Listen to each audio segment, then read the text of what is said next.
ਵਾਹਿਗੁਰੂ ਜੀ ਕਾ ਖਾਲਸਾ ਵਾਹਿਗੁਰੂ ਜੀ ਕੀ ਫਤਿਹ। TV84 ਦੇ ਸਾਰੇ ਦਰਸ਼ਕ ਤੇ ਸਰੋਤੇ ਜਿਹੜੇ ਇਸ ਵਕਤ ਸਾਡੇ ਨਾਲ ਨਾਰਥ ਅਮਰੀਕਾ ਚੋਂ ਜੁੜੇ ਹੋਏ ਆ ਜਾਂ ਫਿਰ ਸੋਸ਼ਲ ਮੀਡੀਆ ਦੇ ਰਾਹੀਂ ਸਾਡੇ ਨਾਲ ਦੁਨੀਆ ਭਰ ਦੇ ਵਿੱਚ ਬਣੇ ਹੋਏ ਆ, ਉਹਨਾਂ ਸਭ ਦਾ ਮੈਂ ਅਮਰਵੀਰ ਸਿੰਘ ਅੱਜ ਇਸ ਪ੍ਰੋਗਰਾਮ ਦੇ ਵਿੱਚ ਤਹਿ ਦਿਲੋਂ ਸਵਾਗਤ ਕਰਦਾ। ਵਿਊਅਰਸ, ਜਿਹੜਾ ਅੱਜ ਦਾ ਦਿਨ ਹੈਗਾ ਜਦੋਂ ਅਸੀਂ ਗੱਲਬਾਤ ਕਰ ਰਹੇ ਹਾਂ ਤਾਂ ਸਿੱਖ ਇਤਿਹਾਸ ਦੇ ਵਿੱਚ ਅੱਜ ਦੇ ਦਿਨ ਦੀ ਇੱਕ ਖਾਸ ਅਹਿਮੀਅਤ ਹੈ। ਅੱਜ ਉਹ ਦਿਨ ਹੈ ਜਦੋਂ ਗੁਰੂ ਗੋਬਿੰਦ ਸਿੰਘ ਸਾਹਿਬ ਦੇ ਜਿਹੜੇ ਵੱਡੇ ਸਾਹਿਬਜ਼ਾਦੇ ਸੀ ਉਹਨਾਂ ਦੀ ਸ਼ਹਾਦਤ ਹੋਈ ਸੀ। ਆਪਣੇ ਹੱਥੀਂ ਦਸਮ ਪਾਤਸ਼ਾਹ ਨੇ ਵੱਡੇ ਸਾਹਿਬਜ਼ਾਦਿਆਂ ਨੂੰ ਜੰਗ ਦੇ ਮੈਦਾਨ ਦੇ ਵਿੱਚ ਤੋਰਿਆ ਸੀ ਤੇ ਅੱਜ ਦੇ ਦਿਨ ਉਹਨਾਂ ਦੀ ਸ਼ਹਾਦਤ ਹੁੰਦੀ ਹੈ। ਸੋ ਸ਼ਹੀਦੀ ਜੋੜ ਮੇਲੇ ਦੀ ਜਿਹੜੀ ਸ਼ੁਰੂਆਤ ਹੈਗੀ ਹੈ ਉਹ ਹੋ ਚੁੱਕੀ ਹੈ ਚਮਕੌਰ ਸਾਹਿਬ ਦੀ ਧਰਤੀ ਤੇ। ਇਹ ਤੋਂ ਬਾਅਦ ਵਾਲੇ ਜਿਹੜੇ ਦਿਨ ਹੈਗੇ ਨੇ ਉਦੋਂ ਫਤਿਹਗੜ੍ਹ ਸਾਹਿਬ ਦੇ ਵਿੱਚ ਜਿਹੜਾ ਜੋੜ ਮੇਲਾ ਹੈਗਾ ਉਹ ਵੀ ਆਉਣ ਵਾਲੇ ਦਿਨਾਂ ਦੇ ਵਿੱਚ। ਸੋ ਇਹ ਜਿਹੜਾ ਸਾਰਾ ਹੀ ਹਫਤਾ ਹੈਗਾ ਇਹ ਸਾਹਿਬਜ਼ਾਦੇ ਜਿਹੜੇ 4 ਸਾਹਿਬਜ਼ਾਦੇ ਸੀ ਉਹਨਾਂ ਦੀ ਸ਼ਹਾਦਤ ਨੂੰ ਜਿਹੜਾ ਹੈਗਾ ਉਹ ਸਮਰਪਿਤ ਹੁੰਦਾ ਹੈ। ਸੋ ਇਸ ਪ੍ਰੋਗਰਾਮ ਦੇ ਵਿੱਚ ਅੱਜ ਅਸੀਂ ਇਤਿਹਾਸਕ ਪੱਖ ਤੋਂ ਵੀ ਗੱਲਬਾਤ ਕਰਾਂਗੇ ਕਿ ਇਹਨਾਂ ਦਿਨਾਂ ਦੀ ਸਿੱਖ ਇਤਿਹਾਸ ਦੇ ਵਿੱਚ ਅਹਿਮੀਅਤ ਕੀ ਹੈਗੀ ਹੈ, ਕਿਵੇਂ ਅਸੀਂ ਸ਼ਹਾਦਤ ਤੋਂ ਪ੍ਰੇਰਣਾ ਲੈ ਕੇ ਆਪਣੀ ਜ਼ਿੰਦਗੀ ਜਿਹੜੀ ਹੈਗੀ ਹੈ ਉਹ ਜੀ ਸਕਦੇ ਹਾਂ ਤੇ ਕਿਵੇਂ ਉਹਦੇ ਵਿੱਚ ਜਿਹੜੀ ਤਬਦੀਲੀ ਹੈਗੀ ਹੈ ਉਹ ਲਿਆ ਸਕਦੇ ਹਾਂ। ਤੇ ਨਾਲ ਹੀ ਨਾਲ ਜਿਹੜੀਆਂ ਅੱਜ ਕੱਲ੍ਹ ਗਤੀਵਿਧੀਆਂ ਚੱਲ ਰਹੀਆਂ ਨੇ ਉਸ ਦੇ ਬਾਰੇ ਵੀ ਥੋੜ੍ਹਾ ਜਿਹੀ ਜਿਹੜੀ ਹੈਗੀ ਹੈ ਗੱਲਬਾਤ ਕਰਾਂਗੇ। ਇਹ ਸਾਰੀ ਵਿਚਾਰ ਚਰਚਾ ਦੇ ਲਈ ਅੱਜ ਸਾਡੇ ਨਾਲ SGPC ਮੈਂਬਰ ਜਿਹੜੇ ਕਿ ਫਤਿਹਗੜ੍ਹ ਸਾਹਿਬ ਤੋਂ ਹੈਗੇ ਆ ਸਰਦਾਰ ਕਰਨੈਲ ਸਿੰਘ ਪੰਜੋਲੀ ਸਾਡੇ ਨਾਲ ਫੋਨ ਲਾਈਨ ਤੇ ਬਣੇ ਨੇ।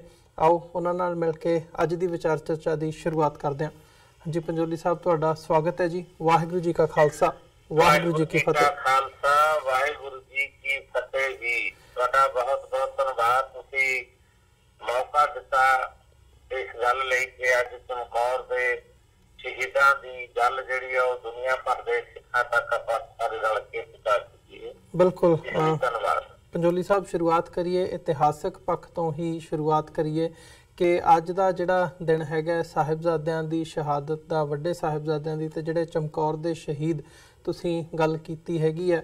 ਸੋ ਅੱਜ ਉਹਨਾਂ ਦੀ ਯਾਦ ਦੇ ਵਿੱਚ ਉਹਨਾਂ ਦੀ ਸ਼ਹਾਦਤ ਨੂੰ ਸਮਰਪਿਤ ਜਿਹੜਾ ਜੋੜ ਮੇਲਾ ਹੈਗਾ ਉਹਦੀ ਵੀ ਸ਼ੁਰੂਆਤ ਹੋ ਚੁੱਕੀ ਹੈ। ਸੋ ਮੈਂਬਰ SGPC ਹੋਣ ਦੇ ਨਾਤੇ ਵੀ ਤੇ ਅਦਰਵਾਈਜ਼ ਵੀ ਕੀ ਸਮਝਦੇ ਹੋ ਇਹਨਾਂ ਦਿਨਾਂ ਦੀ ਜਿਹੜੀ ਅਹਿਮੀਅਤ ਹੈਗੀ ਹੈ, ਜਾਂ ਕੌਮ ਦੇ ਨਾਂ ਜਦੋਂ ਅਸੀਂ ਇੱਕ ਸੰਦੇਸ਼ ਦੀ ਗੱਲ ਕਰਦੇ ਹਾਂ ਕਿਵੇਂ ਅਸੀਂ ਇਹਨਾਂ ਸ਼ਹਾਦਤਾਂ ਤੋਂ ਪ੍ਰੇਰਣਾ ਲੈ ਕੇ ਆਪਣੀ ਜ਼ਿੰਦਗੀ ਦੇ ਵਿੱਚ ਅੱਗੇ ਵੱਧ ਸਕਦੇ ਹਾਂ? ਦੇਖੋ, ਅਸਲ ਵਿੱਚ ਤਾਂ ਇਹ ਹੈ ਵੀ ਭਾਈ ਗੁਰਦਾਸ ਜੀ ਨੇ ਆਪਣੀ ਬਾਣੀ ਵਿੱਚ ਇੱਕ ਸ਼ਬਦ ਅੰਕਿਤ ਕਰਕੇ ਗੁਰੂ ਨਾਨਕ ਸਾਹਿਬ ਦੇ ਸਿਧਾਂਤ ਦੀ ਗੱਲ ਦੁਨੀਆ ਸਾਹਮਣੇ ਰੱਖੀ ਸੀ। ਭਾਈ ਗੁਰਦਾਸ ਜੀ ਕਹਿੰਦੇ, ਮਾਰਿਆ ਸਿੱਕਾ ਜਗਤ ਵਿੱਚ ਨਾਨਕ ਨਿਰਮਲ ਪੰਥ ਚਲਾਇਆ ਜੀ। ਉਹ ਜਿਹੜਾ ਪੰਥ ਬਾਬੇ ਨਾਨਕ ਨੇ ਚਲਾਇਆ, ਉਹ ਵਿਚਾਰਧਾਰਾ ਜਿਹੜੀ ਬਾਬੇ ਨਾਨਕ ਨੇ ਖੜੀ ਕੀਤੀ ਸੀ ਤੇ ਜਿਹਦੇ ਸੰਬੰਧ ਵਿੱਚ ਸਿੱਧਾਂ ਨਾਲ ਗੋਸ਼ਟੀ ਕਰਦਿਆਂ ਗੁਰੂ ਨਾਨਕ ਸਾਹਿਬ ਜੀ ਨੇ ਕਿਹਾ ਸੀਗਾ, ਜਦੋਂ ਗੁਰੂ ਸਾਹਿਬ ਨੂੰ ਕਿਹਾ ਵੀ ਤੁਹਾਡਾ ਗੁਰੂ ਕੌਣ ਹੈ, ਤਾਂ ਉਹਨਾਂ ਨੇ ਜਵਾਬ ਦਿੱਤਾ ਸੀ ਵੀ ਸ਼ਬਦ ਗੁਰੂ ਸੁਰਤ ਧੁਨ ਚੇਲਾ ਜੀ। ਇਹ ਦੁਨੀਆ ਵਿੱਚ ਇੱਕ ਵੱਖਰੀ ਨਵੇਕਲੀ ਕਿਸਮ ਦੀ ਵਿਚਾਰਧਾਰਾ ਗੁਰੂ ਨਾਨਕ ਸਾਹਿਬ ਨੇ ਖੜੀ ਕੇ ਮਨੁੱਖਾਂ ਨਾਲੋਂ ਤੋੜ ਕੇ, ਸ਼ਖਸੀ ਪੂਜਾ ਨਾਲੋਂ ਤੋੜ ਕੇ ਸ਼ਬਦ ਦੇ ਸਿਧਾਂਤ ਨਾਲ ਗੁਰੂ ਸਾਹਿਬ ਜੀ ਨੇ ਮਨੁੱਖ ਨੂੰ ਜੋੜਨਾ ਕੀਤਾ ਤੇ ਸਿੱਧਾ ਸੰਬੰਧ ਅਕਾਲ ਪੁਰਖ ਵਾਹਿਗੁਰੂ ਨਾਲ ਜੋੜਿਆ ਜੀ। ਤੇ ਉਹ ਜਿਹੜਾ ਪੰਥ ਸੀ, ਜਿਹੜਾ ਪੰਥ ਮਾਰਿਆ ਸਿੱਕਾ ਜਗਤ ਵਿੱਚ ਨਾਨਕ ਨਿਰਮਲ ਪੰਥ ਚਲਾਇਆ, ਉਸ ਪੰਥ ਨੂੰ ਸ਼੍ਰੀ ਅਨੰਦਪੁਰ ਸਾਹਿਬ ਵਿਖੇ 10ਵੇਂ ਪਾਤਸ਼ਾਹ ਗੁਰੂ ਗੋਬਿੰਦ ਸਿੰਘ ਸਾਹਿਬ ਜੀ ਨੇ ਫਿਰ ਉੱਥੇ ਅਨੰਦਪੁਰ ਸਾਹਿਬ 1699 ਦੀ ਵਿਸਾਖੀ ਵਾਲੇ ਦਿਨ ਉਸ ਪੰਥ ਨੂੰ ਇੱਕ ਸਰੂਪ ਦਿੱਤਾ ਜੀ, ਉਹਨੂੰ ਇੱਕ ਸਿਧਾਂਤ ਦਿੱਤਾ, ਇੱਕ ਵਿਚਾਰਧਾਰਾ ਉਹਦੀ ਝੋਲੀ ਵਿੱਚ ਪਾਈ, ਇੱਕ ਨਿਯਮ ਦਿੱਤੇ, ਇੱਕ ਫੌਜੀ ਰੂਪ ਉਹਨੂੰ ਦਿੱਤਾ। ਤੇ ਉਸ ਪੰਥ ਬਾਰੇ ਮਤਲਬ ਗੁਰੂ ਸਾਹਿਬ ਜੀ ਨੇ ਕਿਹਾ ਵੀ ਇਹ ਪੰਥ ਐਸਾ ਮੈਂ ਸਾਧ ਰਿਹਾ, ਜਦੋਂ ਵੀ ਦੁਨੀਆ ਵਿੱਚ ਕਿਤੇ ਜ਼ੁਲਮ ਹੋਏਗਾ, ਜ਼ਬਰ ਹੋਏਗਾ, ਅਤਿਆਚਾਰ ਹੋਏਗਾ, ਕਿਤੇ ਫਲਾਟ ਆਏਗਾ, ਕਿਤੇ ਤੂਫਾਨ ਆਉਣਗੇ, ਕਿਤੇ ਕੁਛ ਹੋਏਗਾ, ਇਹ ਮੇਰਾ ਪੰਥ ਜਿਹੜਾ ਇਹ ਸਰਬੱਤ ਦੇ ਭਲੇ ਦੇ ਕਾਰਜ ਕਰੇਗਾ ਜੀ। ਔਰ ਅੱਜ ਸਾਨੂੰ ਇਸ ਗੱਲ ਦਾ ਮਾਣ ਹੈ ਕਿ ਦੁਨੀਆ ਭਰ ਵਿੱਚ ਖਾਲਸੇ ਨੇ ਆਪਣਾ ਝੰਡਾ ਜਿਹੜਾ ਉਹ ਸੇਵਾ ਦੇ ਰੂਪ ਦੇ ਵਿੱਚ ਵਿਲੱਖਣਤਾ ਦੇ ਨਾਲ ਸਾਰੇ ਸੰਸਾਰ ਵਿੱਚ ਗੱਡ ਕੇ ਦਿਖਾ ਦਿੱਤਾ। ਇਹ ਬਹੁਤ ਵੱਡੀ ਮਾਣ ਵਾਲੀ ਗੱਲ ਹੈ। ਦੂਸਰੀ ਗੱਲ, ਗੁਰੂ ਸਾਹਿਬ ਜੀ ਨੇ ਕੁਝ ਸਿਧਾਂਤ ਆਨੰਦਪੁਰ ਸਾਹਿਬ ਖੜੇ ਕੀਤੇ। ਪਹਿਲਾ ਸਿਧਾਂਤ ਗੁਰੂ ਸਾਹਿਬ ਜੀ ਨੇ ਕੀਤਾ ਵੀ ਜਿਨ ਪ੍ਰੇਮ ਕੀਓ ਤਿਨ ਹੀ ਪ੍ਰਭ ਪਾਇਓ। ਪਰਮਾਤਮਾ ਨੂੰ ਉਹੀ ਬੰਦਾ ਪਾ ਸਕਦਾ ਜਿਹੜਾ ਪਿਆਰ ਕਰਦਾ ਹੋਵੇ ਸਾਰੀ ਦੁਨੀਆ ਨੂੰ। ਦੂਸਰੀ ਗੱਲ ਗੁਰੂ ਗੋਬਿੰਦ ਸਿੰਘ ਜੀ ਨੇ ਕਹੀ ਸੀ, ਆਨੰਦਪੁਰ ਸਾਹਿਬ ਜਿਹੜਾ ਖਾਲਸਾ ਸਾਜਿਆ ਉਹਨੂੰ ਆਪਣਾ ਰੂਪ ਦਿੱਤਾ। ਜਦੋਂ ਪੰਜਾਂ ਸਿੰਘਾਂ ਨੂੰ ਅੰਮ੍ਰਿਤ ਛਕਾਇਆ, ਅੰਮ੍ਰਿਤ ਛਕਾਦਾ ਬਾਟਾ ਤਿਆਰ ਕਰਕੇ, ਮਤਲਬ ਕਿਉਂਕਿ ਇਸ ਮੁਲਕ ਦੇ ਅੰਦਰ ਹਿੰਦੂਇਜ਼ਮ ਨੇ, ਮਨੋਵਾਦ ਨੇ, ਬ੍ਰਹਮਣਵਾਦ ਨੇ ਇਸ ਦੇਸ਼ ਦੇ ਲੋਕਾਂ ਨੂੰ ਧਰਮ ਦੇ ਨਾਂ ਤੇ ਲੁੱਟਣ ਖਾਤਰ, ਰਾਜਨੀਤੀ ਦੇ ਨਾਂ ਤੇ ਲੁੱਟਣ ਖਾਤਰ ਉਹਨਾਂ ਨੇ ਮਨੁੱਖਾਂ ਦੇ ਕਿੱਤਿਆਂ ਨੂੰ, ਜੇ ਕੋਈ ਬੰਦਾ ਹਲ ਵਾਹੁੰਦਾ ਸੀ ਉਹਨੂੰ ਜੱਟ ਕਹਿ ਦਿੱਤਾ, ਜੇ ਕੋਈ ਬੰਦਾ ਮਲਬਾ ਢੋਂਦਾ ਸੀ ਉਹਨੂੰ ਵਾਲਮੀਕੀ ਕਹਿ ਦਿੱਤਾ ਵੀ ਇਹ ਮਜ਼੍ਹਬੀ ਹੈ ਜੀ। ਜੇ ਕੋਈ ਚਮੜੇ ਦਾ ਕੰਮ ਕਰਦਾ ਸੀ ਇਹ ਚਮਾਰ ਹੈ, ਜੇ ਕੋਈ ਲੋਹੇ ਦਾ ਕੰਮ ਕਰਦਾ ਸੀ ਇਹ ਲੋਹਾਰ ਹੈ। ਮਤਲਬ ਕਿੱਤੇ ਨੂੰ ਲੋਕਾਂ ਦੀ ਜਾਤ ਬਣਾ ਕੇ ਉਹਨਾਂ ਚ ਵੰਡੀਆਂ ਪਾ ਕੇ ਉਸ ਸਮਾਜ ਨੂੰ ਲੁੱਟਣ ਦਾ ਢੰਗ ਬ੍ਰਾਹਮਣ ਨੇ ਅਖਤਿਆਰ ਕੀਤਾ। ਤੇ ਗੁਰੂ ਗੋਬਿੰਦ ਸਿੰਘ ਪਾਤਸ਼ਾਹ ਜੀ ਨੇ ਆਨੰਦਪੁਰ ਸਾਹਿਬ ਦੀ ਸਰਜ਼ਮੀਨ ਦੇ ਉੱਤੇ ਉਹਨਾਂ ਨੂੰ ਲਲਕਾਰ ਕੇ ਆਖਿਆ ਕਿ ਆਓ ਤੁਸੀਂ ਮੈਨੂੰ ਆਪਣਾ ਸੀਸ ਭੇਟ ਕਰੋ ਤੇ ਮੈਂ ਤੁਹਾਨੂੰ ਬਦਲੇ ਵਿੱਚ ਆਜ਼ਾਦੀ ਦਿਆਂਗਾ। ਜਿਹੜੀ ਆਜ਼ਾਦੀ ਤੁਹਾਨੂੰ ਜਹਿਨੀ ਗੁਲਾਮੀ ਤੋਂ ਵੀ ਆਜ਼ਾਦ ਕਰਾਏਗੀ ਤੇ ਸਰੀਰਕ ਰੂਪ ਦੇ ਵਿੱਚ ਵੀ ਤੁਹਾਨੂੰ ਮਤਲਬ ਗੁਲਾਮੀ ਤੋਂ ਆਜ਼ਾਦੀ ਦਵਾਏਗੀ। ਤੇ ਗੁਰੂ ਸਾਹਿਬ ਜੀ ਨੇ ਉਹਨਾਂ ਦੱਬੇ ਕੁਚਲੇ ਲੋਕਾਂ ਨੂੰ, ਜਿਨ੍ਹਾਂ ਨੂੰ ਧਰਮ ਕਰਕੇ, ਸ਼ਕਲ ਕਰਕੇ, ਪਹਿਰਾਵੇ ਕਰਕੇ, ਬੋਲੀ ਕਰਕੇ ਜਿਨ੍ਹਾਂ ਨਾਲ ਵਿਤਕਰਾ ਕੀਤਾ ਜਾਂਦਾ ਸੀ, ਉਹਨਾਂ ਨੂੰ ਇੱਕ ਬਾਟੇ ਵਿੱਚ ਅੰਮ੍ਰਿਤ ਛਕਾ ਕੇ, ਸਿੰਘ ਸਜਾ ਕੇ ਗੁਰੂ ਦੇ ਲੜ ਲਾਇਆ। ਉਹਨਾਂ ਨੂੰ ਕਿਹਾ ਇਸ ਤੋਂ ਬਾਅਦ ਤੁਹਾਡੀ ਕੋਈ ਜਾਤ ਨਹੀਂ, ਤੁਹਾਡਾ ਕੋਈ ਗੋਤ ਨਹੀਂ, ਤੁਹਾਡੀ ਕਿਸੇ ਕਿਸਮ ਦਾ ਕੁਝ ਵੀ ਨਹੀਂ ਹੈ, ਕੇਵਲ ਤੁਸੀਂ ਖਾਲਸਾ ਹੈ, ਤੁਸੀਂ ਗੁਰੂ ਰੂਪ ਖਾਲਸਾ ਹੈ ਜੀ। ਤੇ ਗੁਰੂ ਸਾਹਿਬ ਜੀ ਨੇ ਫਿਰ ਉਹਨਾਂ ਤੋਂ ਅੰਮ੍ਰਿਤ ਛਕਿਆ। ਇੱਕ ਤਾਂ ਗੁਰੂ ਸਾਹਿਬ ਜੀ ਨੇ ਵਚਨ ਕੀਤਾ ਸੀ ਕਿ ਜਿਨ ਕੀ ਜਾਤ ਵਰਨ ਕੁਲ ਮਾਹੀ, ਸਰਦਾਰੀ ਨਾ ਭਈ ਕਦਾਹੀ, ਤਿੰਨ ਹੀ ਕੋ ਸਰਦਾਰ ਬਣਾਓ, ਸਭਾ ਗੋਬਿੰਦ ਸਿੰਘ ਨਾਮ ਕਹਾਓ।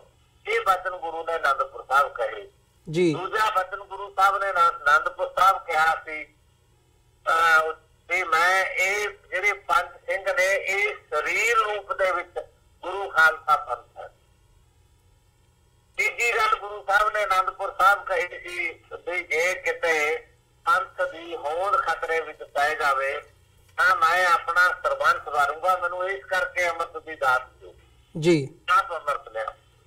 ਇਹ ਸਾਰੀਆਂ ਗੱਲਾਂ ਗੁਰੂ ਗੋਬਿੰਦ ਸਿੰਘ ਨੇ ਅੱਜ ਦੇ ਦਿਨ ਚਮਕੌਰ ਦੀ ਕੱਚੀ ਗੜੀ ਦੇ ਵਿੱਚ ਸਾਰੀਆਂ ਪੂਰੀਆਂ ਕੀਤੀਆਂ।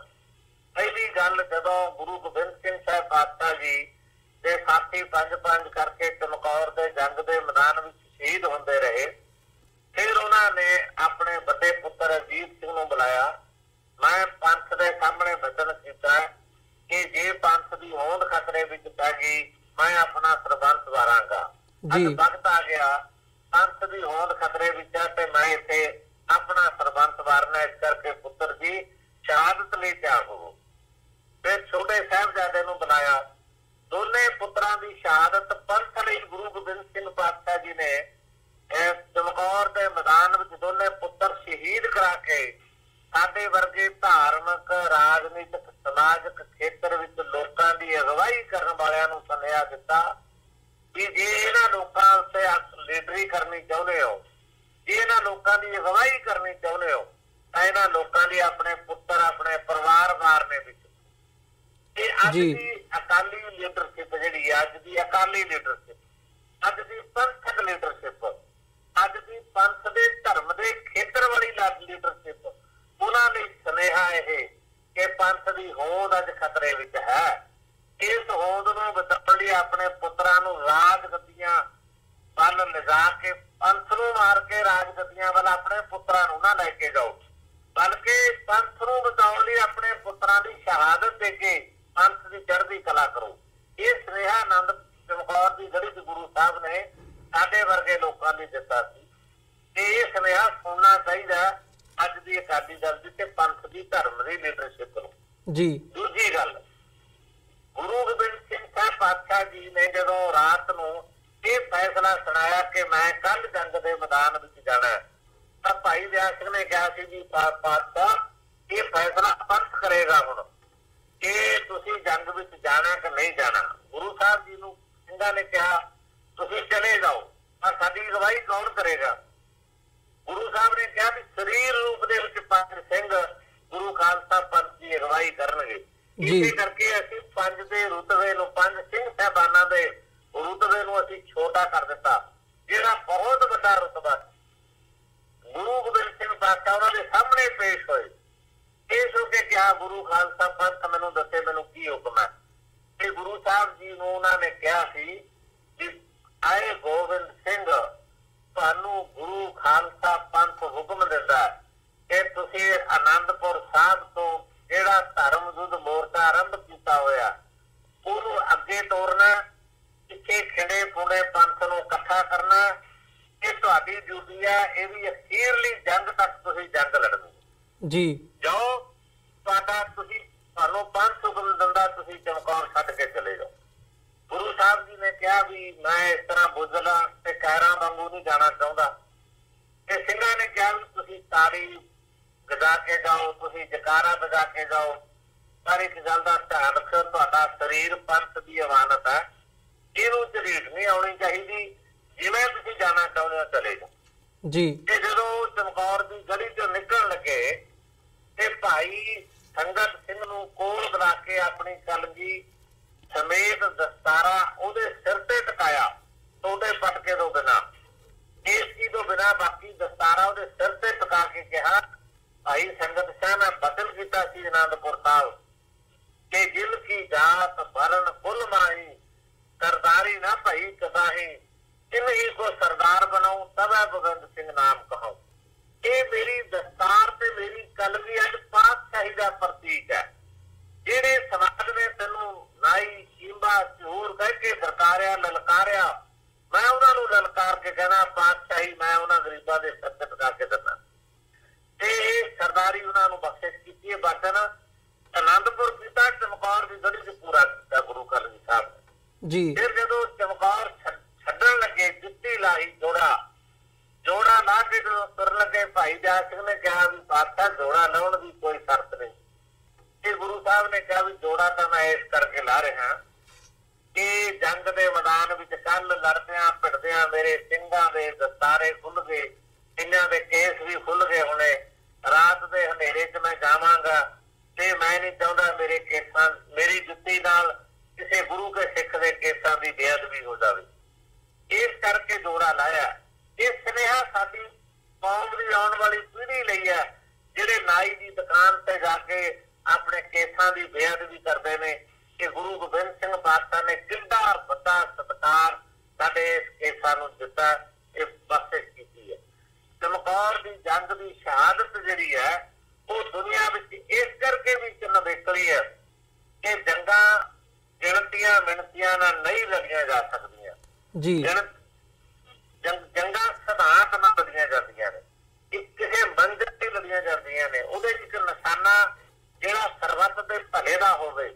ਤੇ ਇਹ ਅਸਾਮੀ ਜੰਗ ਸੀ। ਇਸ ਅਸਾਮੀ ਜੰਗ ਦੇ ਵਿੱਚ ਗੁਰੂ ਗੋਬਿੰਦ ਸਿੰਘ ਪਾਤਸ਼ਾਹ ਨੇ ਆਪਣੇ ਪੁੱਤਰਾਂ ਦੀ ਸ਼ਹਾਦਤ ਤੋਂ ਬਾਅਦ ਅਕਾਲ ਪੁਰਖ ਵਾਹਿਗੁਰੂ ਦਾ ਸ਼ੁਕਰਾਨਾ ਕੀਤਾ ਕਿ ਧਰਮ ਦੇ ਨਾਂ ਥੱਲੇ ਲੜੀ ਗਈ ਇਸ ਜੰਗ ਦੇ ਵਿੱਚ ਮੇਰੇ ਸਾਥੀਆਂ ਤੇ ਮੇਰੇ ਪੁੱਤਰਾਂ ਨੇ ਆਪਣਾ ਸਿਦਕ ਨਹੀਂ ਹਾਰਿਆ ਤੇ ਉਹ ਸਿਦਕ ਤੇ ਪਹਿਰਾ ਦਿੰਦੇ, ਸਿਧਾਂਤ ਤੇ ਪਹਿਰਾ ਦਿੰਦੇ ਹੋਏ ਆਪਣੀ ਉਹਨਾਂ ਨੇ ਸ਼ਹਾਦਤ ਦਿੱਤੀ ਹੈ। ਸਾਨੂੰ ਚਮਕੌਰ ਦੀ ਜੰਗ ਦੀ ਸ਼ਹਾਦਤ ਤੋਂ ਬਹੁਤ ਕੁਝ ਸਿੱਖਣਾ ਚਾਹੀਦਾ, ਬਲਕਿ ਜਿਹੜਾ ਸਿਧਾਂਤ ਆਨੰਦਪੁਰ ਸਿਰਜਿਆ ਜਿਹਦੀ ਪੂਰਤੀ ਚਮਕੌਰ ਦੇ ਵਿੱਚ, ਇਹ ਦੋ ਗੱਲਾਂ ਸਾਡੀ ਕੌਮ ਦੀ ਸਿੱਖਣੀ ਚਾਹੀਦੀ ਜੀ। ਬਿਲਕੁਲ ਪੰਜੋਲੀ ਸਾਹਿਬ, ਜਿਵੇਂ ਤੁਸੀਂ ਵਿਸਥਾਰ ਦੇ ਨਾਲ ਜਿਹੜੀ ਇਹ ਇਤਿਹਾਸਕ ਪੱਖ ਦੇ ਵਿੱਚੋਂ ਇੱਕ ਜਿਹੜੀ ਸਾਡੇ ਲਈ ਜਾਣਕਾਰੀ ਹੈਗੀ ਹੈ ਕੀ ਹੋਇਆ ਉਸ ਸਮੇਂ ਤੇ ਕਿਵੇਂ ਉਹ ਸਾਡੇ ਲਈ ਇੱਕ ਪ੍ਰੇਰਨਾ ਸਰੋਤ ਹੈਗਾ। ਸਾਡਾ ਜਿਹੜਾ ਇਤਿਹਾਸ ਹੈ ਇਸ ਬਾਬਤ ਸਾਨੂੰ ਜਾਣਕਾਰੀ ਦਿੱਤੀ ਹੈ। ਜੇ ਅੱਜ ਦੇ ਸਮੇਂ ਦੀ ਗੱਲ ਕਰਨੀ ਹੋਵੇ, ਅੱਜ ਤੁਸੀਂ ਸ਼੍ਰੋਮਣੀ ਗੁਰਦੁਆਰਾ ਪ੍ਰਬੰਧਕ ਕਮੇਟੀ ਜਿਹੜੀ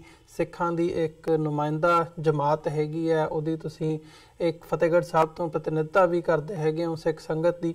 ਸੋ ਅੱਜ ਜਿਵੇਂ ਤੁਸੀਂ ਸਿਧਾਂਤ ਦੀ ਗੱਲ ਕੀਤੀ ਹੈ ਵੀ ਸਿਧਾਂਤ ਨੂੰ ਮੁੱਖ ਰੱਖਦਿਆਂ ਹੀ ਜਿਹੜੀ ਜੰਗ ਹੈਗੀ ਹੈ, ਜਿਹੜੀ ਲੜਾਈ ਹੈਗੀ ਹੈ, ਉਹ ਅੱਗੇ ਤੁਰਦੀ ਹੈ। ਸੋ ਅੱਜ ਇਹ ਜਿਹੜਾ ਸਿੱਖੀ ਦਾ ਸਿਧਾਂਤ ਹੈਗਾ ਉਹਨੂੰ ਕਿੱਥੇ ਇੱਕ ਖੜਿਆ ਦੇਖਦੇ ਹੋ, ਜਾਂ ਜਿਹੜੀ SGPC ਹੈਗੀ ਹੈ ਉਹਦੇ ਵੱਲੋਂ ਇਹਨਾਂ ਦਿਨਾਂ ਨੂੰ ਹੀ ਪਿੱਛੇ ਜੇ ਸਟੇਟਮੈਂਟ ਸੀਗੀ ਪ੍ਰਧਾਨ ਲੌਂਗੋਵਾਲ ਸਾਹਿਬ ਦੀ, ਉਹਨਾਂ ਦਾ ਸੀ ਕਿ ਬਾਲ ਦਿਵਸ ਦੇ ਤੌਰ ਤੇ ਅਸੀਂ ਇਹਨੂੰ ਮਨਾਉਣ ਦੀ ਲਾਈਨ ਉਹਨਾਂ ਨੇ ਕਹੀ ਸੀ, ਜਿਹਦਾ ਇੱਕ ਖੇਮੇ ਦੇ ਵਿੱਚੋਂ ਵਿਰੋਧ ਵੀ ਹੋਇਆ। ਸੋ ਤੁਸੀਂ ਕਿੱਥੇ ਖੜਿਆ ਦੇਖਦੇ ਹੋ ਜਿਹੜਾ ਸਿਧਾਂਤ ਹੈਗਾ ਤੇ ਜਿਹੜੀ ਸ਼੍ਰੋਮਣੀ ਗੁਰਦੁਆਰਾ ਪ੍ਰਬੰਧਕ ਕਮੇਟੀ ਦੀ ਇਸ ਪ੍ਰਤੀ ਕਾਰਗੁਜ਼ਾਰੀ ਹੈ?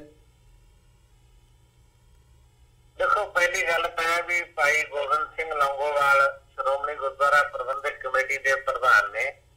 ਉਹ ਰਾਜਨੀਤਿਕ ਵਿਅਕਤੀ ਸਨ, ਚੱਕ ਕੇ ਧਰਮ ਦੀ ਬਹੁਤ ਵੱਡੀ ਪਦਵੀ ਤੇ ਉਹਨਾਂ ਨੂੰ ਬਿਠਾ ਦਿੱਤਾ ਗਿਆ ਤੇ ਮੈਂ ਸਮਝਦਾ ਵੀ ਇਹ ਫੈਸਲਾ ਹੀ ਗਲਤ ਸੀ। ਦੇਖੋ, ਜਿਹੜਾ ਬੰਦਾ ਜਿਸ ਪਦਵੀ ਦੇ ਯੋਗ ਹੋਵੇ ਉਹਨੂੰ ਉਸੇ ਪਦਵੀ ਤੇ ਬਿਠਾਉਣ ਦਾ ਉਪਰਾਲਾ ਕਰਨਾ ਚਾਹੀਦਾ ਹੈ। ਬੇਸਿਕਲੀ ਉਹ ਇੱਕ ਸ਼ਰੀਫ ਆਦਮੀ ਆ, ਇਮਾਨਦਾਰ ਹੈ, ਕੋਈ ਦੋ ਰਾਮਾ ਨਹੀਂ, ਪਰ ਉਹਨਾਂ ਨੂੰ ਸਿਧਾਂਤਾਂ ਦੀ ਉਨੀ ਸਮਝ ਨਹੀਂ ਹੈ, ਪਰੰਪਰਾਵਾਂ ਤੇ ਮਰਿਆਦਾ ਦੀ ਉਨੀ ਸਮਝ ਨਹੀਂ। ਤੇ ਵੈਸੇ ਤਾਂ ਮੈਂ ਇਹ ਸਮਝਦਾ ਕਿ ਸ਼੍ਰੋਮਣੀ ਗੁਰਦੁਆਰਾ ਪ੍ਰਬੰਧਕ ਕਮੇਟੀ ਆਪਣੀ ਮੰਜ਼ਿਲ, ਆਪਣੇ ਨਿਸ਼ਾਨੇ ਤੋਂ ਪੂਰੀ ਤਰ੍ਹਾਂ ਤਿੜਕੀ ਹੋਈ ਹੈ।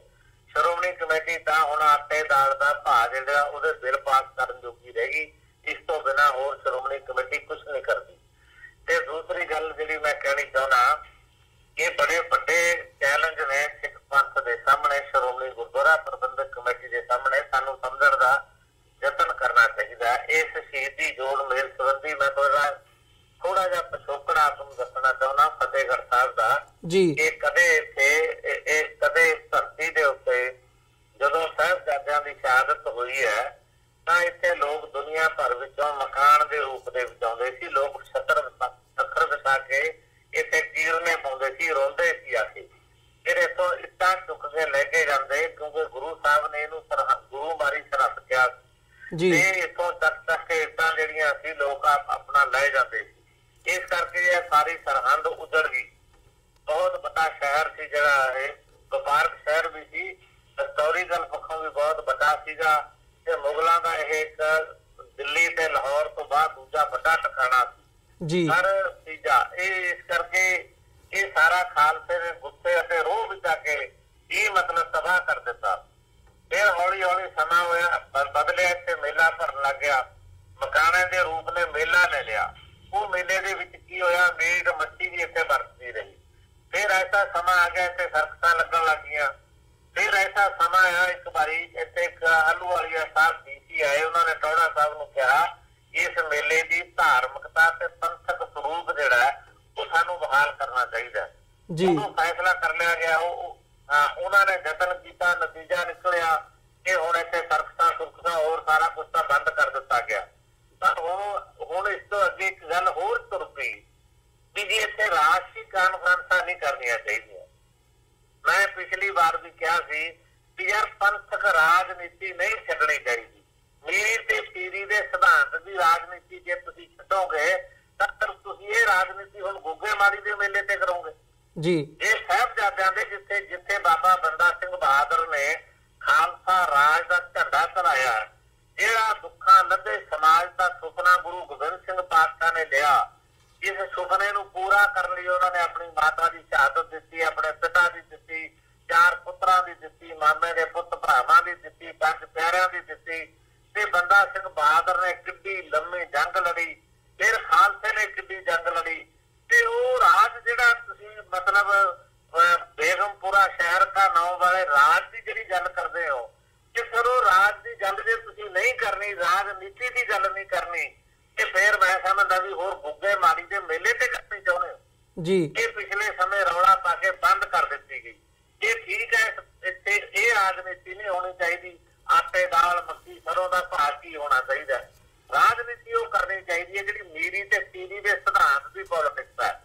ਕਰਨ ਦੀ ਜ਼ਰੂਰਤ ਸੀ, ਉਹ ਬੰਦ ਕਰ ਦਿੱਤੀ ਗਈ। ਨਤੀਜਾ ਨਿਕਲ ਨਿਕਲਿਆ ਕਿ ਧਾਰਮਿਕ ਦਬਾਅ ਵੀ ਬੰਦ ਕਰਤੇ, ਨਾਲ ਦੀ ਨਾਲੇ ਲੋਕਾਂ ਨੇ ਬੰਦ ਕਰਤੇ। ਮੈਂ ਇਸ ਵਾਰ ਜ਼ੋਰ ਦੇ ਰਿਹਾ ਵੀ ਘੱਟੋ ਘੱਟ ਧਾਰਮਿਕ ਦਬਾਅ ਸਜਾਓ, ਪੰਥ ਦੀ ਗੱਲ ਕਰੋ, ਸਿਧਾਂਤਾਂ ਦੀ ਗੱਲ ਕਰੋ, ਤੇ ਜਿਹੜੇ ਰਾਜ ਦੀ ਨੀਂਹ ਮਤਲਬ ਗੁਰੂ ਗੋਬਿੰਦ ਸਿੰਘ ਨੇ ਰੱਖੀ ਹੈ ਉਹ ਰਾਜ ਦੀ ਗੱਲ ਕਰੋ। ਇਹ ਯਤਨ ਕਰਾਂਗੇ ਇਸ ਧਰਤੀ ਦੇ ਉੱਤੇ। ਲੇਕਿਨ ਗਿਰਾਵਟ ਆ ਗਈ ਬੜੀ ਵੱਡੀ, ਇਹਦੇ ਲਈ ਲੜਨ ਦੀ ਲੋੜ ਹੈ। ਲੜਨ ਵਾਲੇ ਥੋੜੇ ਨੇ ਲੋਕ ਜਿਨ੍ਹਾਂ ਨੂੰ ਸਮਝ ਹੈ। ਤੀਜੀ ਗੱਲ ਜਿਹੜੀ ਲੌਂਗੋਵਾਲ ਸਾਹਿਬ ਨੇ ਕਹੀ ਹੈ ਬਾਲ ਦਿਵਸ ਦੇ ਰੂਪ ਦੇ ਵਿੱਚ ਮਨਾਉਣ ਦੀ। ਦੇਖੋ ਗੁਰੂ ਤੇਗ ਬਹਾਦਰ ਪਾਤਸ਼ਾਹ ਦੀ ਜਿਹੜੀ ਸ਼ਹਾਦਤ ਹੈ ਉਹ ਹਿੰਦੂ ਧਰਮ ਲਈ ਨਹੀਂ, ਨਾ ਹਿੰਦੁਸਤਾਨ ਲਈ ਜੀ, ਨਾ ਹਿੰਦੁਸਤਾਨ ਲਈ ਉਹਨਾਂ ਦੀ ਸ਼ਹਾਦਤ ਹੈ, ਨਾ ਹਿੰਦੂ ਧਰਮ ਲਈ ਸ਼ਹਾਦਤ ਹੈ, ਨਾ ਕਿਸੇ ਮੁਸਲਮਾਨ ਦੇ ਵਿਰੋਧ ਵਿੱਚ ਹੈ, ਨਾ ਕਿਸੇ ਹਿੰਦੂ ਦੇ ਹੱਕ ਵਿੱਚ ਹੈ। ਉਹ ਸ਼ਹਾਦਤ ਜਿਹੜੀ ਸੀ ਉਹ ਮਨੁੱਖੀ ਅਧਿਕਾਰਾਂ ਲਈ ਸੀ, ਉਹ ਜ਼ਬਰ ਜ਼ੁਲਮ ਅਤਿਆਚਾਰ ਦੇ ਖਿਲਾਫ ਸੀ, ਉਹ ਮਨੁੱਖੀ ਆਜ਼ਾਦੀ ਦੇ ਲਈ ਜੰਗ ਸੀ। ਉਹਦੇ ਲਈ ਉਹਨਾਂ ਨੇ ਸ਼ਹਾਦਤ ਦਿੱਤੀ ਹੈ। ਮਨੁੱਖ ਜਿਹੜਾ ਉਹ ਇਕੱਲਾ ਹਿੰਦੁਸਤਾਨ 'ਚ ਨਹੀਂ ਵੱਸਦਾ, ਦੁਨੀਆ ਭਰ ਵਿੱਚ ਮਨੁੱਖ ਵੱਸਦਾ ਹੈ। ਦੁਨੀਆ ਵਿੱਚ ਭਰ ਵਿੱਚ ਧਰਮੀ ਲੋਕ ਵੱਸਦੇ ਨੇ। ਇਸ ਕਰਕੇ ਹਰ ਧਰਮ ਜਿਹੜਾ ਉਹ ਗੁਰੂ ਤੇਗ ਬਹਾਦਰ ਪਾਤਸ਼ਾਹ ਦਾ ਇਸ ਕਰਕੇ ਸਤਿਕਾਰ ਕਰਦਾ ਕਿ ਉਹਨਾਂ ਦੀ ਸ਼ਹਾਦਤ ਮਨੁੱਖੀ ਅਧਿਕਾਰਾਂ ਲਈ ਸੀ ਤੇ ਧਰਮ ਦੀ ਆਜ਼ਾਦੀ ਲਈ ਜੀ। ਲੇਕਿਨ ਅਸੀਂ ਇਸ ਮੁਲਕ ਨੇ ਬ੍ਰਾਹਮਣ ਨੇ ਬੜੀ ਚਲਾਕੀ ਨਾਲ ਉਹਨੂੰ ਹਿੰਦ ਦੀ ਚਾਦਰ ਬਣਾ ਦਿੱਤਾ। ਅੱਜ ਅਸੀਂ ਸਾਹਿਬਜ਼ਾਦਿਆਂ ਦੀ ਸ਼ਹਾਦਤ ਕੋਈ ਮਤਲਬ ਸਰਹੰਦ ਨੂੰ ਆਜ਼ਾਦ ਕਰਾਉਣ ਲਈ ਥੋੜ੍ਹਾ ਹੋਈ। ਇਸ ਮੁਲਕ ਨੂੰ ਆਜ਼ਾਦ ਕਰਾਉਣ ਲਈ ਸਰਹੰਦ ਸਾਹਿਬਜ਼ਾਦਿਆਂ ਦੀ ਸ਼ਹਾਦਤ ਹੋਈ ਜੀ। ਇੱਕ ਪਾਸੇ ਜਿਹੜਾ ਮੋਤੀ ਲਾਲ ਨਹਿਰੂ ਹੈ ਉਹਨੂੰ ਅੱਜ ਤੱਕ ਅਸੀਂ ਕਹੀ ਜਾਂਦੇ ਹਾਂ ਕਿ ਬੱਚਿਆਂ ਦਾ ਚਾਚਾ ਜੀ, ਉਹ ਬਾਲ ਦਿਵਸ ਦੇ ਰੂਪ ਦੇ ਵਿੱਚ ਅਸੀਂ ਉਹਨੂੰ ਮਨਾਉਂਦੇ ਹਾਂ। ਹੁਣ ਉਹਨੂੰ ਛੱਡ ਕੇ ਅਸੀਂ ਸਾਹਿਬਜ਼ਾਦਿਆਂ ਦੀ ਗੱਲ ਖੜੀ ਕਰ ਲਈ। ਵੱਡੀ ਗੱਲ ਤੋਂ ਛੋਟੀ ਗੱਲ ਤੇ ਆ ਗਈ। ਸ਼ਹਾਦਤ ਦਾ ਰੁਤਬਾ ਜਿਹੜਾ ਹੈ ਉਹ ਸਾਰੇ ਰੁਤਬਿਆਂ ਤੋਂ ਬਹੁਤ ਵੱਡਾ, ਬਹੁਤ ਮਹਾਨ ਤੇ ਬਹੁਤ ਪਵਿੱਤਰ ਹੈ। ਇਸ ਲਈ ਉਸ ਸ਼ਹਾਦਤ ਦੇ ਰੁਤਬੇ ਨੂੰ ਸਮਝ ਕੇ ਸਾਨੂੰ ਸਾਹਿਬਜ਼ਾਦਿਆਂ ਦੀ ਸ਼ਹਾਦਤ ਜਿਹੜੀ ਹੈ ਉਹਨੂੰ ਉਸ ਦਿਵਸ ਰੂਪ ਚ ਮਨਾਉਣਾ ਚਾਹੀਦਾ ਹੈ। ਬਾਲ ਦਿਵਸ ਰੂਪ ਦੇ ਵਿੱਚ ਮਨਾਉਣ ਦਾ ਮਤਲਬ ਤਾਂ ਇੱਥੇ ਹਜ਼ਾਰਾਂ ਮਤਲਬ ਇਸ ਮੁਲਕ ਦੇ ਅੰਦਰ ਮੋਦੀ ਨੇ ਗੁਜਰਾਤ ਚ ਬੱਚੇ ਮਾਰਤੇ, ਦਿੱਲੀ ਚ ਹਜ਼ਾਰਾਂ ਸਿੱਖਾਂ ਦੇ ਕਤਲੇਆਮ ਕਰਕੇ ਬੱਚੇ ਮਾਰਤੇ, ਦਰਬਾਰ ਸਾਹਿਬ ਚ ਹਜ਼ਾਰਾਂ ਲੱਖਾਂ ਬੱਚੇ ਮਾਰਤੇ। ਲੇਕਿਨ ਉਹਨਾਂ ਕਿਸੇ ਬੱਚਿਆਂ ਦੇ ਸਾਹਮਣੇ ਇਹ ਜ਼ਿੰਦਗੀ ਬਿਤਾਉਣ ਦਾ ਮੌਕਾ ਨਹੀਂ ਸੀ। ਸਾਹਿਬਜ਼ਾਦਿਆਂ ਦੇ ਸਾਹਮਣੇ ਦਾ ਮੌਕਾ ਸੀ ਕਿ ਤੁਸੀਂ ਇਸਲਾਮ ਕਬੂਲ ਕਰੋ, ਤੁਹਾਨੂੰ ਛੱਡ ਦਿੰਦੇ ਆ। ਲੇਕਿਨ ਉਹਨਾਂ ਨੇ ਕਿਹਾ ਵੀ ਅਸੀਂ ਇਸਲਾਮ, ਕੋਈ ਧਰਮ ਸਾਡੇ ਲਈ ਸਾਡਾ ਵਿਰੋਧੀ ਨਹੀਂ, ਕਿਸੇ ਧਰਮ ਦੇ ਅਸੀਂ ਅਮੈਕੀ ਨਹੀਂ। ਸਾਡਾ ਧਰਮ ਜਿਹੜਾ ਉਹ ਸਰਬੱਤ ਦਾ ਭਲਾ ਚਾਹੁੰਦਾ। ਅਸੀਂ ਉਸ ਧਰਮ ਦੀ ਰੱਖਿਆ ਲਈ ਆਪਣੀ ਜੱਦੋਜਹਿਦ ਜਾਰੀ ਰੱਖੀ ਹੋਈ ਹੈ। ਅਸੀਂ ਕਿਸੇ ਦੇ ਵਿਰੋਧੀ ਨਹੀਂ, ਕਹਿੰਦੇ ਅਮੈਕੀ। ਇਸ ਲਈ ਮੈਂ ਸਮਝਦਾ ਵੀ ਇਹ ਛੋਟੀਆਂ ਮੋਟੀਆਂ ਜਿਹੀਆਂ ਗੱਲਾਂ ਜਿਹੜੀਆਂ ਜਿਹਨਾਂ ਚ ਅਸੀਂ ਬਿਨਾਂ ਮਤਲਬ ਪੈ ਜਾਂਦੇ ਆ, ਸਾਨੂੰ ਨਹੀਂ ਪੈਣੀਆਂ ਚਾਹੀਦੀਆਂ। ਜਿੱਥੇ ਚਾਚੇ ਮੋਤੀ ਰਾਮ ਮਹਿਰੇ ਨੂੰ ਜਿਹਨੇ ਕਰਿਆ ਕੱਖ ਨਹੀਂ, ਕਿ ਇਆਸ ਆਦਮੀ, ਉਸ ਆਦਮੀ ਦੇ ਬਰਾਬਰ ਤੁਸੀਂ ਸਾਹਿਬਜ਼ਾਦਿਆਂ ਨੂੰ ਲਿਆ ਕੇ ਖੜਾ ਕਰਨਾ ਚਾਹੁੰਦੇ ਹੋ। ਇਹ ਗੱਲਾਂ ਤੋਂ ਬਚਣਾ ਚਾਹੀਦਾ ਤੇ ਸ਼ਹਾਦਤ ਦੇ ਰੁਤਬੇ ਨੂੰ ਹੀ ਸਮਝਣਾ ਚਾਹੀਦਾ। ਜੀ ਬਿਲਕੁਲ। ਜਿਹੜੀ ਸਾਡਾ ਇਤਿਹਾਸ ਹੈਗਾ, ਜਿਸ ਨੁਕਤਾ ਨਿਗਾਹ ਦੇ ਨਾਲ ਉਹ ਇਤਿਹਾਸ ਸਿਰਜਿਆ ਗਿਆ, ਉਹਨੂੰ ਉਸੇ ਸਿਧਾਂਤ ਨੂੰ ਮੁੱਖ ਰੱਖਦਿਆਂ ਹੋਇਆਂ ਜਿਹੜੀ ਸੇਧ ਹੈਗੀ ਹੈ ਲੈਣੀ ਚਾਹੀਦੀ ਹੈ ਆਪਣੀ ਜ਼ਿੰਦਗੀ ਦੇ ਵਿੱਚ। ਬਿਲਕੁਲ ਪੰਜੋਲੀ ਸਾਹਿਬ, ਸਾਡਾ ਸਮਾਂ ਹੋਰ ਨਹੀਂ ਇਜਾਜ਼ਤ ਦਿੰਦਾ ਕਿ ਅਸੀਂ ਗੱਲਬਾਤ ਨੂੰ ਅੱਗੇ ਤੋਰੀਏ। ਅੱਜ ਦੇ ਸ਼ੋਅ ਦੇ ਵਿੱਚ ਇੱਥੇ ਹੀ ਤੁਹਾਡੇ ਕੋਲੋਂ ਇਜਾਜ਼ਤ ਚਾਹਾਂਗੇ ਜੀ। ਬਹੁਤ ਬਹੁਤ ਧੰਨਵਾਦ ਤੁਹਾਡਾ। ਫਤਿਹ ਦੀ ਸਾਂਝ ਪਾਈ ਹੈ ਅੰਤ ਦੇ ਵਿੱਚ। ਵਾਹਿਗੁਰੂ ਜੀ ਕਾ ਖਾਲਸਾ, ਵਾਹਿਗੁਰੂ ਜੀ ਕੀ ਫਤਿਹ। ਵਿਊਅਰਸ, ਉਮੀਦ ਕਰਦੇ ਹਾਂ ਕਿ ਜਿਹੜੀ ਅੱਜ ਦੀ ਸਾਡੀ ਇਹ ਗੱਲਬਾਤ ਸੀ ਫਤਿਹਗੜ੍ਹ ਸਾਹਿਬ ਤੋਂ SGPC ਮੈਂਬਰ ਸਰਦਾਰ ਕਰਨੈਲ ਸਿੰਘ ਪੰਜੋਲੀ ਹੋਰਾਂ ਦੇ ਨਾਲ, ਇਹ ਤੁਹਾਨੂੰ ਜ਼ਰੂਰ ਪਸੰਦ ਆਈ ਹੋਵੇਗੀ ਤੇ ਕੁਝ ਨਾ ਕੁਝ ਇਹਦੇ ਵਿੱਚੋਂ ਜ਼ਰੂਰ ਸਿੱਖਣ ਨੂੰ ਮਿਲਿਆ ਹੋਵੇਗਾ ਜਦੋਂ ਅਸੀਂ ਸਿੱਖੀ ਸਿਧਾਂਤ ਜਾਂ ਸਿੱਖ ਇਤਿਹਾਸ ਦੀ ਗੱਲ ਕਰਦੇ ਹਾਂ। ਸੋ ਅੱਜ ਅਸੀਂ ਇੱਥੇ ਹੀ ਇਸ ਸ਼ੋਅ ਦਾ ਅੰਤ ਕਰਦੇ ਹਾਂ। ਦੁਬਾਰਾ ਫਿਰ ਸੋਮਵਾਰ ਨੂੰ ਤੁਹਾਡੇ ਨਾਲ ਮੁਲਾਕਾਤ ਹੋਵੇਗੀ। ਜਾਂਦੇ ਜਾਂਦੇ ਤੁਹਾਡੇ ਚਰਨਾਂ ਦੇ ਵਿੱਚ ਬੇਨਤੀ ਕਰਦੇ ਹਾਂ ਕਿ ਇਸ ਪਲੇਟਫਾਰਮ ਨੂੰ ਅੱਗੇ ਵਧਾਉਣ ਦੇ ਲਈ ਸਾਨੂੰ ਤੁਹਾਡੀ ਸਹਾਇਤਾ ਦੀ ਲੋੜ ਹੈ। TV84 ਨੂੰ ਡੋਨੇਟ ਕਰਨ ਦੇ ਲਈ ਤੁਸੀਂ ਸਾਡੀ ਵੈਬਸਾਈਟ www.tv84.tv ਤੇ ਜਾ ਕੇ ਸਾਨੂੰ ਡੋਨੇਟ ਕਰ ਸਕਦੇ ਹੋ ਤੇ ਮੰਥਲੀ ਡੋਨੇਸ਼ਨਸ ਦੇ ਲਈ ਪਲੇਜ ਕਰ ਸਕਦੇ ਹੋ। ਜੇ ਚੈੱਕ ਰਾਹੀਂ ਡੋਨੇਸ਼ਨਸ ਭੇਜਣੀਆਂ ਚਾਹੁੰਦੇ ਹੋ ਤਾਂ TV84 ਦੇ ਨਾਂ ਦਾ ਚੈੱਕ ਬਣਾ ਕੇ ਤੁਸੀਂ ਸਾਨੂੰ ਸਾਡੇ ਐਡਰੈਸ ਤੇ ਮੇਲ ਕਰ ਸਕਦੇ ਹੋ। 3601 37th ਐਵਨਿਊ, ਲੌਂਗ ਆਈਲੈਂਡ ਸਿਟੀ, ਨਿਊਯਾਰਕ 11101। ਵੈਬਸਾਈਟ ਇੱਕ ਵਾਰ ਫਿਰ ਦੱਸਦੇ ਹਾਂ www.tv84.tv। ਇਸੇ ਦੇ ਨਾਲ ਵਿਊਅਰਸ ਅਸੀਂ ਅੱਜ ਦੇ ਪ੍ਰੋਗਰਾਮ ਦੇ ਵਿੱਚ ਇੱਥੇ ਹੀ ਤੁਹਾਡੇ ਕੋਲੋਂ ਇਜਾਜ਼ਤ ਚਾਹਾਂਗੇ। ਦੁਬਾਰਾ ਫੇਰ ਕੱਲ ਨੂੰ ਤੁਹਾਡੇ ਨਾਲ ਮੁਲਾਕਾਤ ਹੋਵੇਗੀ। ਤਦ ਤੱਕ ਲਈ ਇਜਾਜ਼ਤ ਦਿਓ ਜੀ। ਵਾਹਿਗੁਰੂ ਜੀ ਕਾ ਖਾਲਸਾ, ਵਾਹਿਗੁਰੂ ਜੀ ਕੀ ਫਤਿਹ।